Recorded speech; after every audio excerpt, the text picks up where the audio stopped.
So we all love our plants, of course you do, or you wouldn't be here watching. But as time spent in the hobby moves on, inevitably you collect more and more plants and eventually you'll reach saturation.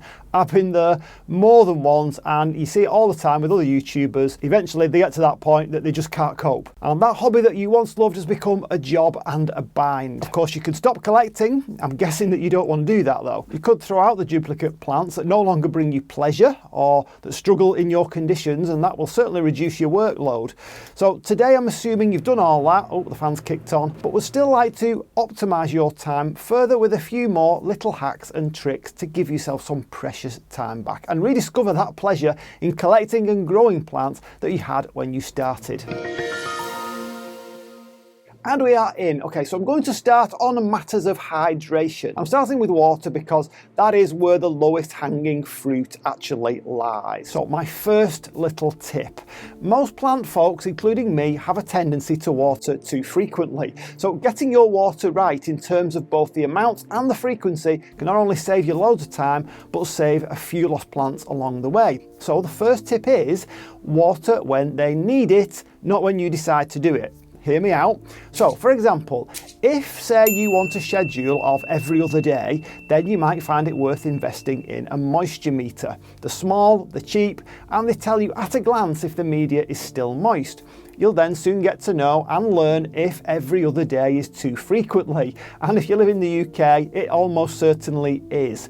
And then you can adjust accordingly, saving yourself loads of time into the bargain. So for my second tip, regular channel viewers might roll their eyes at this one because I might have mentioned it once or twice before. If you don't mind drips or have a method of collecting the water underneath a pot, then get yourself a pump action sprayer.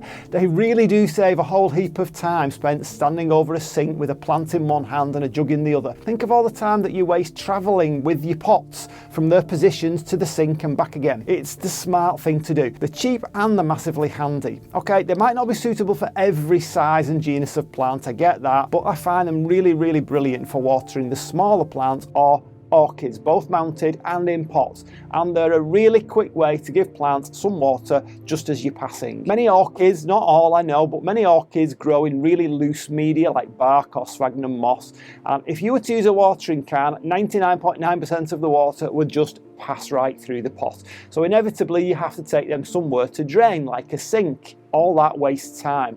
A sprayer puts paid to that. You can just give them just enough water without a great deal of runoff, and it saves you a bucket load of time in the process. So for number 3, I confess I haven't actually tried this yet, but by setting up a self-watering wicking system, I believe you can cut down on the biggest time suck of all, i.e. watering. Word of caution though, they aren't suited to every single plant type, and you've got to get things just right for them to work. In other words, they might buy you some time, but they certainly aren't a set and forget solution. And if you don't want to make your own, you can actually buy ready-made self-watering pots. So for my fourth tip, sooner or later, if your plant collection is large like mine, you will get a pest issue. And in a small enclosed space like this, things can soon get way out of control, as I found to my cost one summer with a plague of fungus gnats. So why not change to inorganic media? This has the benefit of cutting down on repots as the media stays fresh, but additionally it means you're unlikely to get any soil lurking pests, which believe me will suck up time more than practically anything else plant related. So for tip number 5, when the weather warms up or if you have central heating blasting out, plants can dry out more quickly than they would normally do. Clearly this means more frequent watering, but there is a method that can buy you some time back. I use it all the time in the greenhouse. Stand your plants on capillary matting wherever possible. You can easily cut it to suit the size of the tray that your pot sits on. So if you've got a little circular tray, it'll stand in them. A lot of mine are rectangular trays, so I cut them into rectangles. In cooler weather, this can be left dry, or it'll just mop up any excess from watering, as we all know how dangerous it is for plants to be left sitting in water. But in warmer weather, you can wet the matting on purpose at the same time that you water, resulting in longer periods between watering. So it works both in warm weather and in cooler weather. It can also act as a reservoir for the thirstier plants or those prone to wilting. But do ensure that you've no drainage material or crocks at the base of your pots, as the media won't then be able to access the extra moisture. I like to add a little moss at the bottom of the pots to act as like a go-between that will dry out quickly and avoid avoid some root rot. So we're moving on to fertilising. For number 6, when it's time to feed those hungry houseplants, I'm always baffled by people who use fertiliser powders which have to be painstakingly mixed into a solution to water onto their plants. If they feel it does a better job of feeding their plants, then fair enough, but I've always found that slow release fertiliser sticks, tablets or granules do just as good a job, and for many plants it needs to be done only once or twice a season. In most cases, orchids aside, it works just as well. In the case of orchid fertiliser, mix it into a trug of water or a large bucket of water that you use to refill your sprayer. This avoids sharing water, which can actually pass on diseases and bugs throughout your entire collection. So that was number 7 in the fertiliser section. The last section is other useful ideas. So we're on to number 8 now. Avoid buying the, what I call, shedders. Few plants are without any mess at all, but some are known to continually cast off bits of themselves, leading to a big mess underneath. Examples from my own experience are maidenhair ferns. You only have to look at them wrong and they will shed. Boston ferns, asparagus ferns, a bit of a fern theme going on here. Some long flowering types like pelargoniums or geraniums to you across the pond, they drop their blooms petal by annoying petal, leaving you with a daily job of clearing up the mess. Try plants like orchids, begonias, streptocarpus, or aroids like monstera, syngoniums, philodendrons. If you can aim for slow growing plants like snake plants or ZZ plants, or ZZ plants as we call them, then all the better for cutting down on time spent caring for them. But there is a flip side.